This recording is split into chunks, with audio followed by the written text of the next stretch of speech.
welcome back to the Rage Room. I am your host, Amanda, and this is my co-host, Karen. Hello, members of Mayhem. Welcome back, guys. So we are on our 6th episode. We want to thank you all for all the love and support for the podcast. We're going to be talking about the case of Carrie Culberson. This is one of the most famous cases in Ohio, and it actually occurred in Blanchester, Ohio, which is probably about 30 to 50 miles east of Cincinnati, would you say? Somewhere near there. Yeah. And actually, fun little fact, I used to jump around in my teen years in Blanchester. So we would walk the main street there and just try to cause as much trouble as we could. Legal trouble, but... Well, okay. I was going to say, what kind of trouble are you talking about? So we are going to go back to January 31st, 1974. This was the day that Clarissa Ann Culberson was born. Her name is Clarissa, but she goes by Carrie. She grew up in Blanchester and was described as bubbly, a light in the room. She was popular among her classmates and was a cheerleader and a part of the track team and was even on the high school homecoming court. Yeah, for anyone who has ever seen, pictures of Carrie, you would definitely say she was a very pretty girl. Yeah, she really was. The pictures that I saw, she's absolutely gorgeous. At 22 years old, Carrie was living with her mom and her 15-year-old sister. Now, prior to that, she did go off, graduated high school, and she did go to a community college, but later returned home to become a nail tech, where she held down 2 different jobs, one at a salon and another one at a tanning salon. In 1994, Carrie met and started dating a man by the name of Vincent Doan. He was pretty much the opposite of Carrie. He was not a good guy and was well known in the community and not for good reasons. When Carrie and Vince started dating, he had just been released from jail for shooting his friend in the face because he was having an affair with his girlfriend. Oh, okay. Yeah. Eventually, the charges were dropped to a misdemeanor and Vince was released. So we already know what type of guy that Vince is at this point. Like, shoot your friend in the face. And to further set the scene as well, if anyone knows about Blanchester, Ohio, has ever been there, this is a real sleepy little town. You have maybe a light or two, a McDonald's, a couple stores, a grocery store. There's not a lot in Blanchester. The closest larger town is Wilmington, Ohio. Mm-hmm. So for anybody really to go out on the town, so to speak, it would be to Wilmington. And it's really, that even Wilmington is really not that big. So for something to happen in a town like this, you wouldn't imagine it. Being in such a small town, absolutely. Right. So backing up, we already know what kind of person that this guy is. We clearly know that he's a violent type, anybody that would shoot their friend in the face, and has a bad reputation among the community. And now we have this sweet girl, this popular, gorgeous high school, homecoming court girl who's come back home. Mm-hmm. He's dating her, so he's got quite the arm candy. Right. And is falling for the monster because that's exactly who this guy is. He's a monster. We're going to fast forward a little bit now, and we're going to talk about some of the witnesses to Carrie's abuse that happened between her and Vince. This is a long story of them going back and forth. They were kind of on and again, off again, mostly driven by fear, but we're going to talk about that. And I'm going to keep a lot of the names unnamed because even though this is a closed case, there are still people involved in this case that could potentially put... Very much affected by... Exactly, and could still be in harm's way. One of the first witnesses is an old friend of Carrie's. She was also a former roommate. So remember I talked about her going to college. This was her roommate in college. Right. And she stated that in 1995, Carrie and her were living together in an apartment, and Vince was there as well, and Carrie got a phone call and went and took it in another room.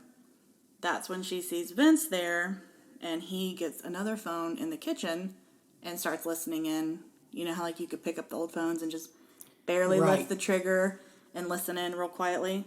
So a little bit of a control freak then, too. Mm-hmm. Yeah, okay. So he's listening. Carrie hangs up, and Vincent walks into the room, grabs her, and drags her by her hair into the kitchen. And they're, arguing, who was that? And Vince told the roommate that we're going to find out who just called. So he's got her by the hair. So Vincent talks in third person, we're going to find out who just called Carrie. And this shakes the roommate up pretty well. The roommate then tells Vince that she's going to call the police, and he snapped at her, saying, if you do, you'll be sorry. Carrie and Vince continue to go back and forth, and then they leave the apartment together. Then Carrie comes back to the apartment by herself, and her roommate is still horrified by what just happened, because this was not a very long amount of time that passed until Carrie returned. It was 10 to 15 minutes. I'm sure it was pretty terrifying. Yeah. She like asks Carrie, do you want to call the police? And Carrie replies no, because she was scared of what Vince would do if the police got involved. Moving forward into the next year in March, the same roommate witnessed another domestic violence incident between Carrie and Vincent in an outside local bar there in Blanchester. Carrie and the roommate had been at the bar with some friends. She was the designated driver. He shows up, starts making a scene, trying to get her to leave. And she's like, I can't. I'm the designated driver. They go outside. They start fighting, and he punches her in the stomach. Oh, my God. Yeah. Right in plain sight. Many witnesses see this, and then a group of guys went to, like, confront him about it. And there was a scuffle and argument until eventually Vince leaves the bar. Another incident that this roommate witnessed was in April, when Carrie had given the roommate a ride to her mom's house. Guess who shows up? Vince, of course. Yeah. Carrie was in the car in the driveway, and he pulled up and, like, blocked her from getting out. He comes up to the window and takes her by the head of her hair and slams her face onto the steering wheel and leaves a huge gash above her like, eyebrow. Yeah, I mean, this guy is such a major menace anyway. And, you know, it's like this is the only way he knows how to handle any of his widow feelings, you know? Yeah. And, you know, I'm going to, it's just with violence. Anger and hatred and violence. Exactly. And unfortunately for cases like this, you know, a lot of people, it's really easy to judge, like, well, why didn't she just leave? But when somebody is driven by fear and they're controlled by fear, and Exactly. that's exactly the tactic that he used. So at this point, we know that he's abusive, and really he doesn't care where or when he attacks her or who he does it in front of. And in any type of abusive person, murderer, predator, anybody like that, this is when things really start to, like, escalate. Get dangerous. Yeah. Because they don't care who they do it in front of. They're out in the open, and they're just in that locked side of rage that's all they're thinking about. Well, and obviously he felt like he couldn't be touched anyway. He may have went to jail for shooting a friend in the face, but obviously he got out. So, hey, you know, what's the worst thing that can happen to me? Jail? So what? He obviously doesn't care. Arrogance, too. No, a lot of arrogance. Nobody's going to touch me, and we'll talk about that eventually this unravels where police are notified, and still nothing's done. But like I was saying, in people that are in this type of rage and this type of outburst, this is when we shortly see death to follow. Like, it never fails. It's like clockwork. Then there's another witness in January of 1996. While they're on their way home from work, this witness stated that while they were driving, they almost ran over a guy in the middle of the road. And the reason why is because this person had jumped up and tried to kick out the car window and was trying to yank out a female by her hair out of the window. Jeez. But when he did that, like, he fell, and so she almost hit him. And it was a red Honda CRX, which was what Carrie drove. And the witness also said that their son in the back seat yelled, "Mom, there's a girl in that car." Like, it was dark, and so she had barely seen. So the kid was the one that notified, like, he's hurting this female. Any idea what road that was on? I want to say it was Bright Road. Either Bright or Wright that this was accounted in Blanchester. But I'm not 100%, but I'll double check it. I think it was Bright or Wright Road is what they talked about. So the woman finally, like, slows down and gets out of her car and is like, "Do you need help?" And Carrie screams, "Yes, get the police." But Vince then turns around and snaps back at the person driving and says, "Get the fuck out of here or you're next." Yeah, of course. And then she's got a child in the car. And she's got a child in the car, so right. of course she's going to hit the gas and get out of there. Exactly. But she didn't just get out of there and just leave him. She called the police. There was a police on the next street over, and there was a police officer. And so she drove away, and Carrie, she said she looked in the rearview mirror, and Carrie made a break out of the car into the house. And she saw Vince, like, slide over the hood of her car chasing Carrie. So when she comes back with the police officer, of course, Vince is gone. And they did file a police report on this particular incident. So this is our first noted police report of... But she'd been, been subjected to this abuse for how many times? I mean, These are just noted times. Just noted times that there was a witness. That there was a witness. But how do we know how much she was subjected to this entire time with him? And you're right. What happens a lot of times, people, it's easy for them to say, "Well, why didn't she just leave? Why didn't she call the police? Why didn't she do this? Why?" All the what ifs and why. It's easy to judge. Unless you've been in that situation, don't judge. This girl is a victim here. Absolutely. And then the last assault that this former roommate talked about was in June of 1996. The roommate stated that Carrie showed up at their house and that when she looked at Carrie had scratches all over her face. Oh, God. So concerned, she's like, Carrie, what the hell happened? And she said that Vince tried to smother her by covering her nose and mouth to stop her from talking. And in the process, she was like trying to grab his hands.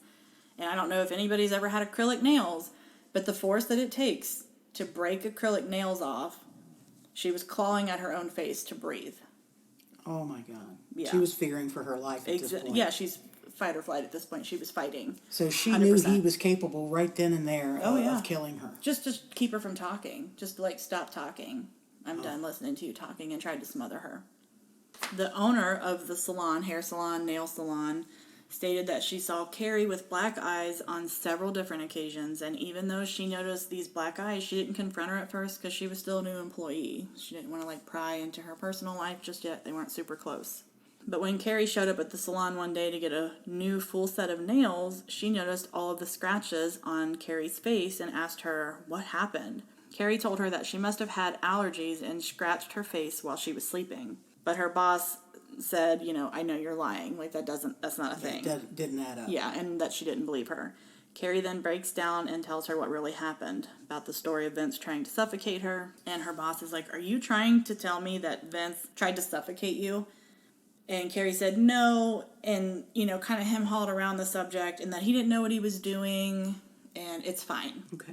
Her boss replied to her, Carrie, you broke your nails on your own face. Again, like I said, acrylic nails. Right. That's intense. Those don't just break. We're not talking minor scratches on the face with acrylic nails. We're talking jagged, sharp. If she's broken Deep those, yeah. Scratches, Yeah. She said, Carrie, you broke your nails on your own face. And then when Carrie realized, okay, she's catching on, Carrie just looked at the floor and didn't, talk about it anymore. Then in April of 1996, Carrie came into the salon to pick up her paycheck.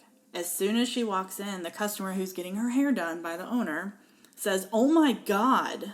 Carrie's boss immediately looks up and Carrie is covered in bruises.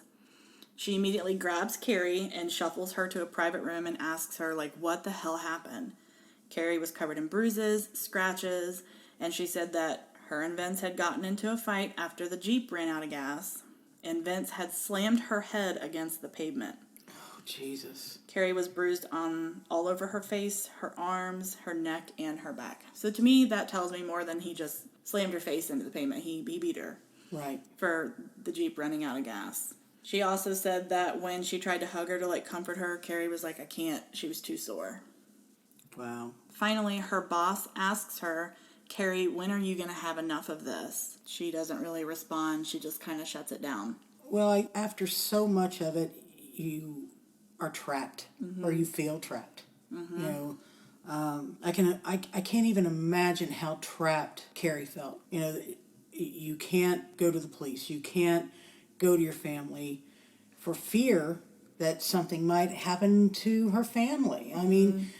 Yeah, and we're actually going to talk about that because he did threaten to kill her family. So no, you're exactly right. I can't imagine being in that place of fear like she was. A month later in May, Carrie's boss sees Vince standing outside the salon looking in the window, and she tells Carrie. Carrie goes outside to see what he wants, and they walk across the parking lot to talk next to his truck. She states that she could see Vincent throwing up his hands, pointing at Carrie, and then Vince shoves Carrie up against the truck. She then immediately calls for the manager to go out there and help, and by the time they scuffle out, Carrie was already walking back into the salon. When she comes back in, Carrie's boss asks Carrie, what was that all about? And she's like, it's fine, I have to go to the bathroom. And just dismissed it. Then just a couple months after that, she said that Carrie showed up at the salon with staples in the back of her head. Oh my God. Yeah. So she walks in and she said, hey, would you mind washing my hair? Carrie told her that during an argument, Vince had picked up a space heater and hit her in the back of the head with it. Jeez. Yeah. I mean, this poor girl was just... It's almost like this was a continuous thing. I would honestly, I don't want to put words into it, but I would say this was a daily or every other daily thing. That's what her. it sounds like. Yeah. From what you're saying, yeah, that's what it sounds like. So he hit her in the back of the head. Carrie then says, I had to be taken to the hospital, and she received 5 staples in the back of her head. Her boss was relieved to know at this time that Carrie filed a report with authorities and pressed charges. This almost gives you a sense that it's over because it's like, okay, the police is involved now. She's got 2 counts on him. You know, they should do something. Maybe she can get some help now, yeah. They don't. What do you mean that they don't? Vince doesn't go to jail. Okay. At this point. There is one point where... How do you not get arrested if that is the puzzling question. How is he still walking around? presses charges against somebody and you're not... Mm-hmm. Okay. And she's got bruises and staples in her head. Oh, yeah. I mean, and the hospital report. Mm-hmm. And during when all this went to trial, the mother had pictures of her beatings. So like I said, this almost gives you like a sense that it's over, but it's not. We don't really know all the details why he was not arrested, or at least at some point taken into custody, or if he was taken into custody and released, not sure.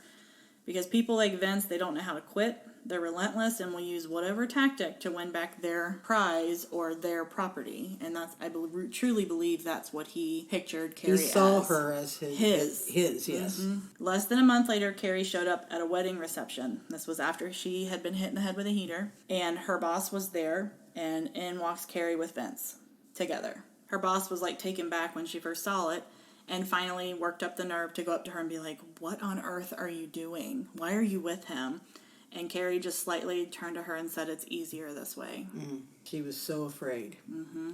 Another friend of Carrie also had seen the aftermath of the space heater incident and testified that Carrie told her that they had been arguing, and the next thing she knew, she woke up laying in the floor in a pool of her blood, with Vince standing over her. She told her friend that Vince wouldn't agree to take her home until Carrie promised to tell her mom that she had gotten the injury from a fall. And then Carrie told her friend, like, "I used to love Vince, but now I'm just scared of him." God, this poor girl. Mm-hmm. So he hits her with a space heater and then says, "I'll let you go as long as you tell somebody you had it from a fall, not that I hit you over the head." So again, Carrie's completely trapped by fear to stay, fear to leave. Turns out that Vince also said multiple times throughout all of this, like, "If you leave me, I will slaughter your entire family." My God, I can't and he shot somebody in the face. So yeah, so she... To her, yeah. Absolutely. Carrie's boss at one point even offered to get her a plane ticket, give her money, get her out and away from him, but Carrie declined the offer because... of fear. Of fear, yeah, but because he had threatened to kill the family, and she was very close with her 15-year-old sister and was really scared for her mom and her sister. Yeah. Right. Vincent was very controlling. Where was Carrie's father? Just out of curiosity.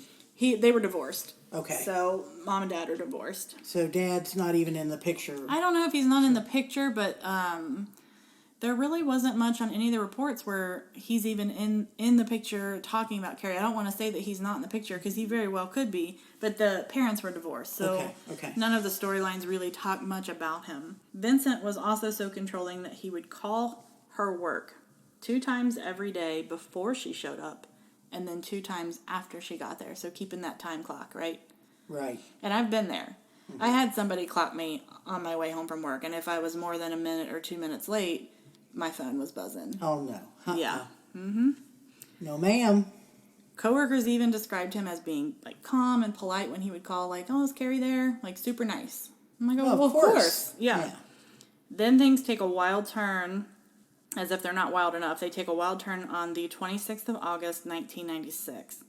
Carrie had gone out to eat with Vince, and on their way home, Vince apparently got mad about something and pulled over on the side of Hunt Road in Blanchester and held her at gunpoint for nearly 5 hours to the head. And all this time that he's got her held at gunpoint, has anyone driven by and seen this? It was not reported by anybody.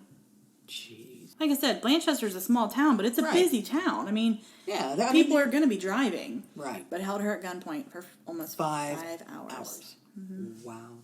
Harry did later go on to tell a friend about the incident and stated that she felt like she was going to throw up the entire time and that she was just trying her best to calm him down. She begged Vince to let her go home and promised him that she would come over later that night if he did. Finally, after 5 hours, or approximately 5 hours, he finally agreed and let Carrie go. But when Vincent called later to ask if she was still coming over, Carrie told him, "No, I'm not." Oh boy. I'm sure that really set him off.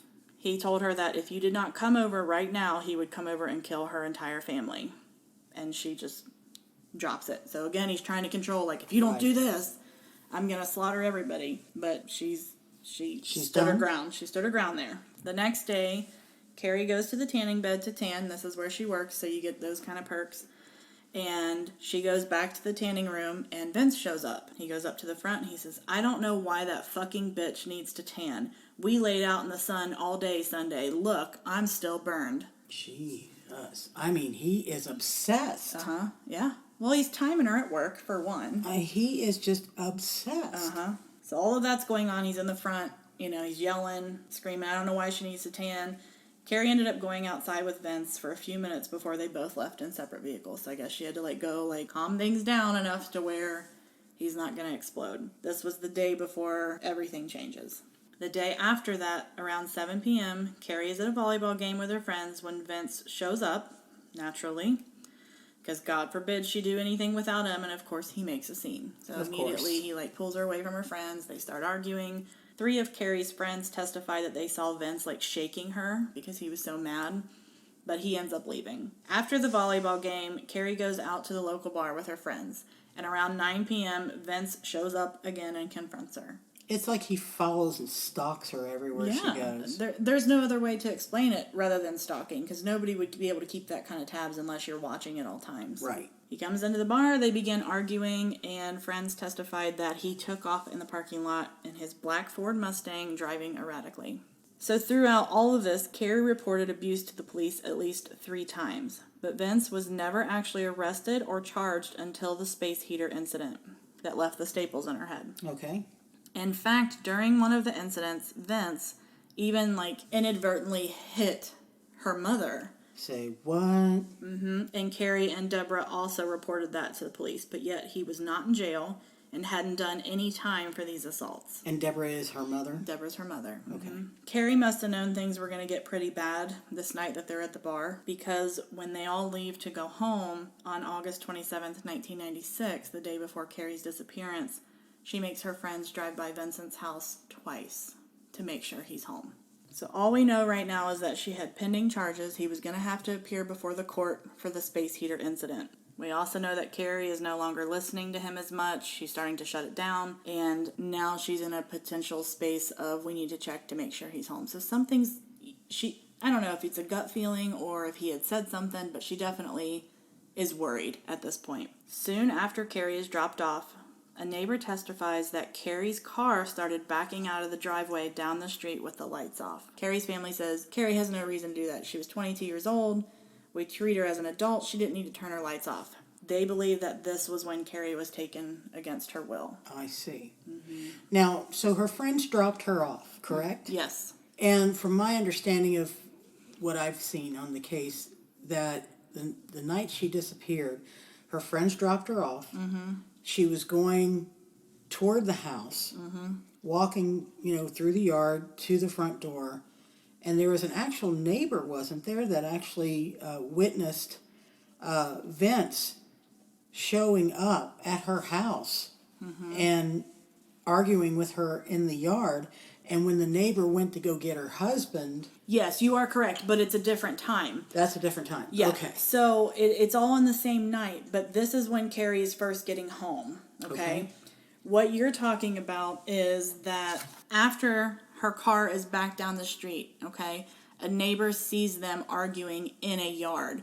She goes to wake up her husband, and by the time she comes back, they were both gone, and they just heard tires squealing, and she had seen Carrie's car, she had seen Carrie, and she had seen Vince all in their yard. Okay. The last thing that she remembered from that night was that she heard Carrie screaming, "Help me," and she had tripped and started to fall to the ground, and then Vince grabs Carrie, spins her around and punches her in the face and said, "I told you, the next time I told you I'd kill you, you fucking bitch." Wow. So I'm thinking in that story is either she was taken from the house against her will, her own home, and then either tries to get out of the car at one point, and that's where this neighbor sees her. Does that make sense? Yeah. Yeah. But that storyline, really the only person that's going to know is Vince and Carrie at this point. Right. So the neighbor runs to wake her husband up. By the time she gets back to the window, Carrie and Vincent are gone. Like I said, all she hears are the sounds of screeching tires in the distance, and also knows that Carrie's car is gone. Then around 1 a.m., so we're on to August 28th now, Vincent went to a neighbor's house asking to use the phone. He told them that his car had run out of gas and that the payphone down the road was out of order and he needed to use their phone to make a call. This is when he calls his dad. I mean, did this guy even have a job? Because it seems like he runs out of gas a lot. I know, right? Well, I think this is more of like his cover story. He calls his dad, Lawrence Baker. Then around 3:15, Vincent's sister-in-law, Lori Baker, says that she is abruptly woken up by someone beating on the door. She goes to the door where Vince is standing there. She said that they have a motion light, which allowed her to see Vince clearly, and that he was standing there with nothing but his pants. No shirt, no shoes, no socks, just his pair of jeans, and there was blood all over him. Oh, wow. Vince asks her to go get his brother, and if he was home. Lori went to wake him. Lori watches from the bedroom window as what's going on, and she's watching these brothers discuss stuff on the porch, but she can't hear what they're saying. After talking for a few minutes, Vince takes a shower at their house, and the brothers leave together with a gun and several garbage bags around 3:45 a.m. Not only did Lori see Vince, but also Lori's twin sister, Vicky, was upstairs. They didn't know she was there. And she said the exact same thing, identical story. He was standing there, there was blood smears all over his arms, and that she knew it was him because she recognized the tattoo of his left arm of the Grim Reaper. Oh, well, that's interesting. Yeah, right? It's real fitting for this guy. Really? She said he appeared to be dirty, but again, the boys didn't know that she was even in that house watching. They had no idea she was there. And Tracy, Vince's brother, Tracy Baker, didn't get home that night until after Vicky and the kids had already gone to bed, so he had no way to know that her sister was there. At 6 a.m., Lori is woken up again when Tracy and Vince get back home. So they leave at 3:45, they come back at 6.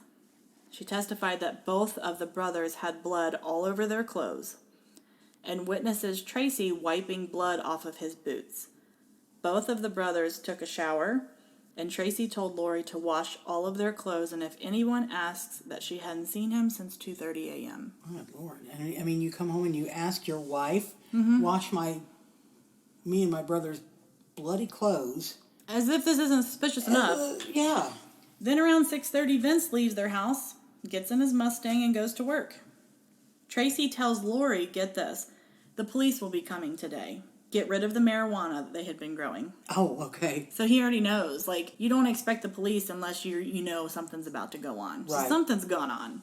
Yeah. And then he's off to work as well. At 11 a.m. that day, Vince called the tanning salon where Carrie had worked and asked to talk to her. Here's the funny thing about that, though.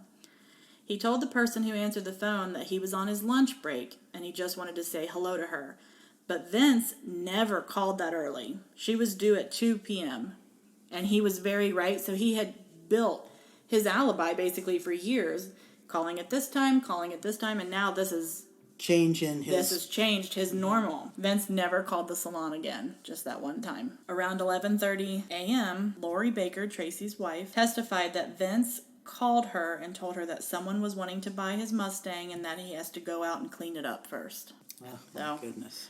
I mean, at this point, I'm thinking, why isn't anybody putting two and two together and say, look, I may be totally wrong, but something's really wrong here, you know? So he asks, can I borrow your car?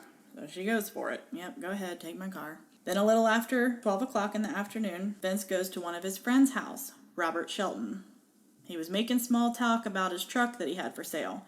Asked him if he had any car ramps that he could borrow. Robert told him he didn't, but another friend had a rollback truck that he could use. Vince told him that he was trying to cover something up but didn't really want anyone to know what was going on. So he just admits to somebody, I'm trying to cover something up? Robert didn't think much of the conversation, but he thought it was weird, but he didn't report it until after Carrie was missing because he didn't know. He didn't know all the pieces. But he's like, yeah, I'm just trying to cover something up, man. You got to roll back. Everyone's pretty much used to the fact that this Vincent Doan guy is the kind of guy that covers things up. So. Well, yeah, they had a horrible reputation in town. Jeez. Yeah. The investigation is on. In 3 days, Carrie is missing. Police dogs finally get a hit on Carrie's scent at one of Vincent's family members' property in Brown County. It was a junkyard. The scent was led up to a pond on the property. The police then drain it the next day. However, the police chief at the time had made a critical error after the dogs found the hit. They called off the search to make preparations for draining the pond. Right? Wait, you call off a search? Mm-hmm. Okay. Yeah. Yeah. Okay.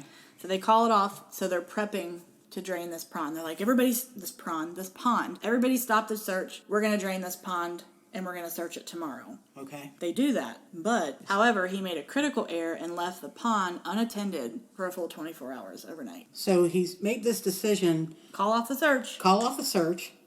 But I also want to search this pond. So we're going to search this pond tomorrow, but we're just going to let anybody and everybody come up to it and destroy evidence or... Okay. Yeah, so they left it completely unattended. All right, then. Yeah. Upon draining it, they find footprints in the bottom of the pond.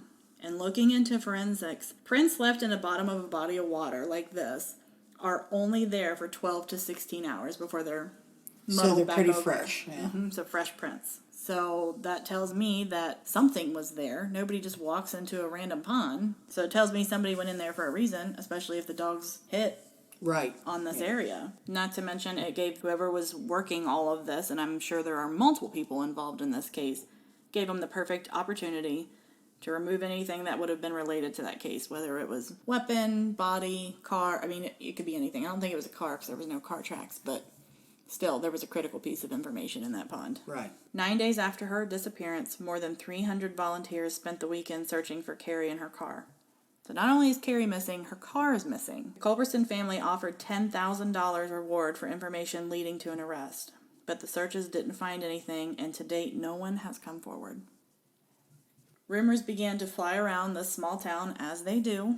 Coming from a small town myself, that's kind of what happens. And it was mostly about the Baker boys. So it wasn't just Vincent Doan. At this point, it's the Baker boys. I remember pretty distinctly some of the rumors that were going around at that time.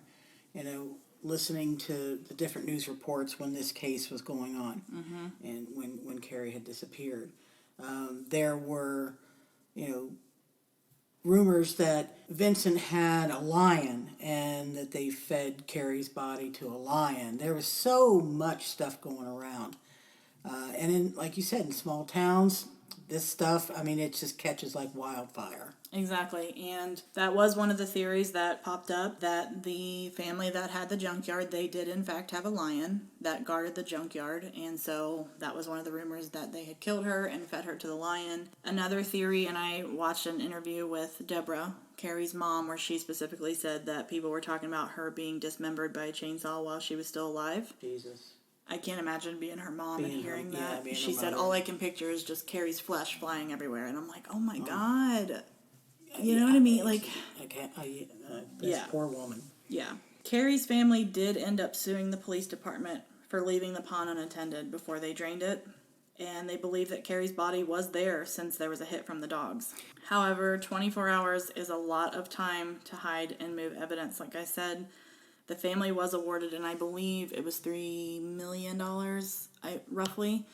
And then in that settlement, they put a statue in front of the police department or the courthouse of a woman.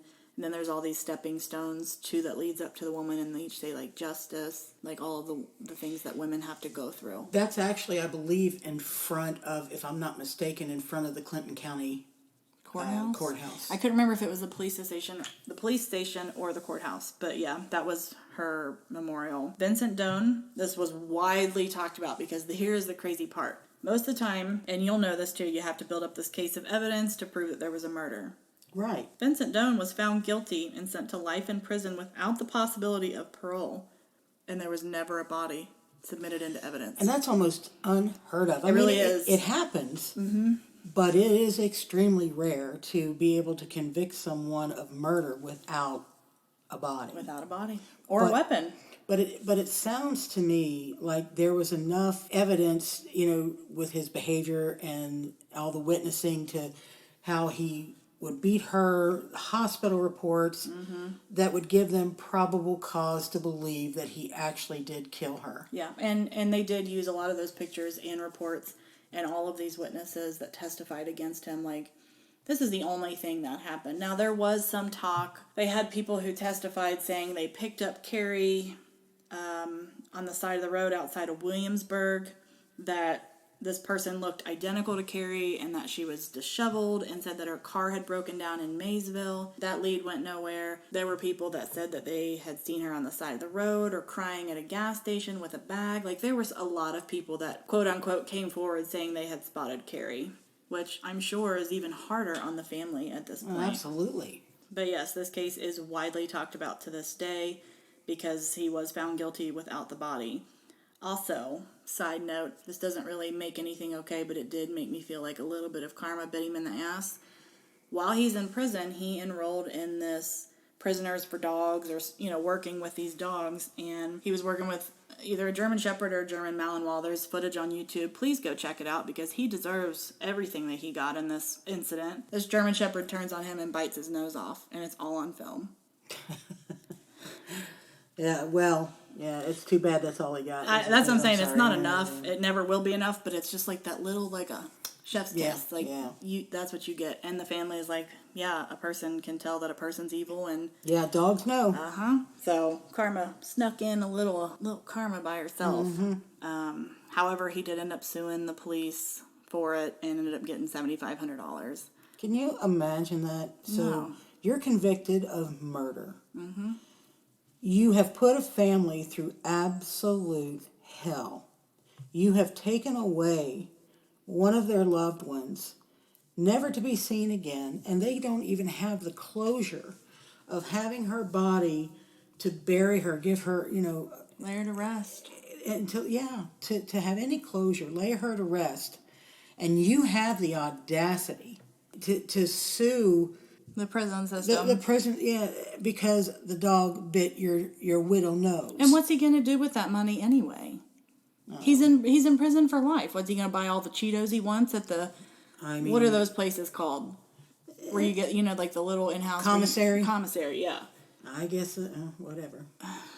I say he deserved every bit and more. Carrie's mom just states that she wants her daughter's remains so that she can be laid to rest. Exactly. That it's never going to be peaceful for her, but it will give her some comfort knowing where she is. Right. This case is absolutely heartbreaking. The whole community has been affected for years and years to come. She would have been, I believe, 45 at this point. Oh, yeah. It's been that long. Yeah. That is a long time to have to live your day-to-day life as a parent and always never knowing, always questioning. Yeah. Always wondering, what happened, never having those answers or any of that closure. I can't imagine. I really can't imagine that sinking feeling. And to Carrie's family, if you're listening to this, we are thinking of you, and we are so very sorry that you have gone through this horrific tragedy and losing your daughter, your sister, your family member, and your friend. There are simply no words, and we pray for your peace and continue to pray for her to return to you so that you can lay her to rest. Yeah, and also anyone listening to the podcast, we are very familiar with this area, extremely familiar with this area, and anyone that has any type of memory of anything that they may have seen or heard that could possibly, lead to finding her, or at some point someone's going to say something. It's the right thing to do. Someone's going to slip. What about Tracy Baker? So he did get convicted with obstruction of justice, and he was sentenced to 8 years and then released. They ended up getting, he fled. He fled Ohio and was arrested in Kentucky. And this was just a side note, but they ended up arresting him, I believe, in Burlington, is what I read. And they found blood on his boot and were like, we got him. But it was his own blood. His own blood. Yeah, okay. It was his own blood. They got him for obstruction of evidence, and he got 8 years, and he's out now. And he, to this day, will not come forward and give them any indication whatsoever what happened to Not Carrie. only that, but this family sued the police department. The Baker family sued the police department for excavating their property, their junkyard, saying that they caused extensive damage. They ruined their septic system, and they won. You're kidding me. A search warrant, they said that they went beyond their jurisdiction in their search warrant and destroyed their property. and sued them and won. I don't know how much they were awarded, but they did win. Wow. Yeah. I mean, just that arrogance, you know. They're trying to find this girl. For them to, it just blows my mind. I mean, at this point, what's done is done. Like, just let her family have that. You've Right. already committed the most heinous act. Right. You've already ruined this entire family. At least give them that. That they deserve that. You've taken away such a huge piece of their heart and their family and close friend, and at least give them that. Hopefully one day, someone will grow a conscience Yeah. and come forward and let the family know what happened. Yeah.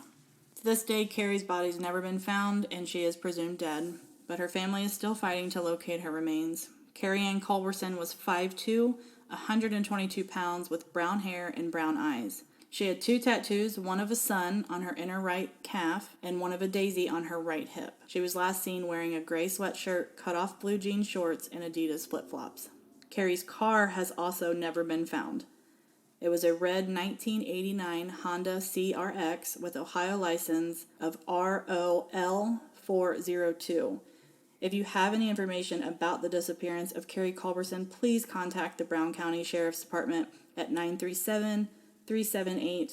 937-378-4555.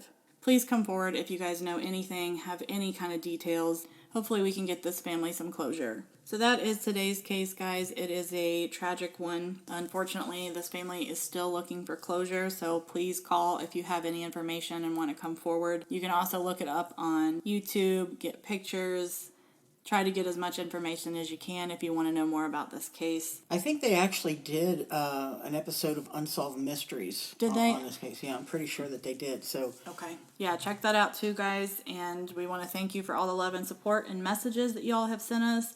Please go on our podcast and rate and review us. It does help the momentum of the podcast. And if you want to send us a case to work on, we are always open up on Messenger. You can follow us on The Rage Room on Facebook, TikTok, Instagram, and YouTube. So we always check our messages. Until next time, guys, we will see you next Saturday morning. bye, y'all.